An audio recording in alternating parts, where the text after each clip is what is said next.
America రాత్రికి రాత్రి అకస్మాత్తుగా భారత్పై 25% టారిఫ్ వేసింది. ఈ ఒక్క నిర్ణయం వల్ల మన ఎక్స్పోర్ట్స్, జాబ్స్, మీ పాకెట్ అన్నీ ప్రభావితం అవుతాయి. ఇదేలాగో ఈ వీడియోలో పూర్తి వివరాలతో తెలుసుకుందాం.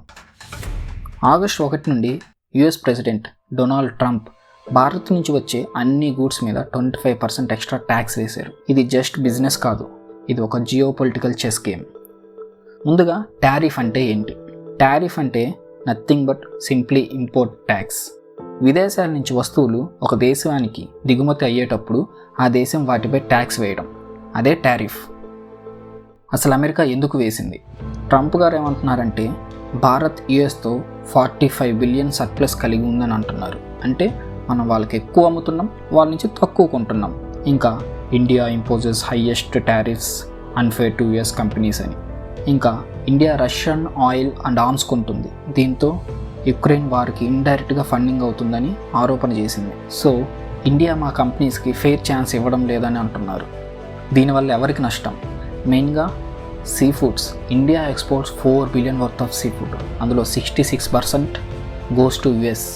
టెక్స్టైల్స్, కొన్ని ఇండియన్ కంపెనీస్ అయితే heavily depends on US sales. ఇంకా electronics, gems, jewelleries all in danger zone.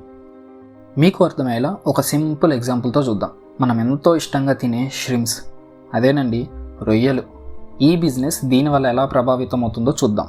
1 KG రొయ్యలు farmer price, processing, freight 580 rupees అయితే పాత import tax just 101 rupees. So import cost మొత్తం 681 రూపీస్.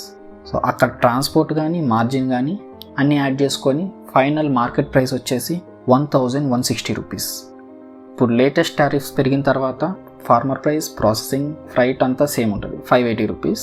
న్యూ ట్యాక్స్ మాత్రం 239 rupees అయింది. So import కాస్టే 819 rupees. So tax పెరిగింది కాబట్టి మార్జిన్ కూడా పెంచుతారు. సో ఫైనల్గా ప్రెజెంట్ మార్కెట్ ప్రైస్ వచ్చేసి అప్రాక్సిమేట్గా 1330 రూపీస్. రెగ్యులర్గా కొన్ని ఐటమ్స్ ఇలా సడన్గా రేట్ పెరిగిపోతే కస్టమర్లు ఖచ్చితంగా తక్కువ ధర ఉన్న దేశాల రొయ్యలకి లైక్ వియత్నాం, థాయిలాండ్కి షిఫ్ట్ అయిపోతారు.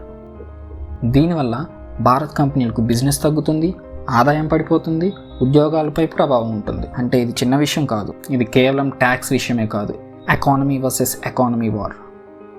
దీనిపై మీ అభిప్రాయం ఏంటి? ఈ టారిఫ్ సరైనదైనా? కామెంట్లో చెప్పండి. లైక్ చేయండి, షేర్ చేయండి, సబ్స్క్రైబ్ ఫర్ మోర్.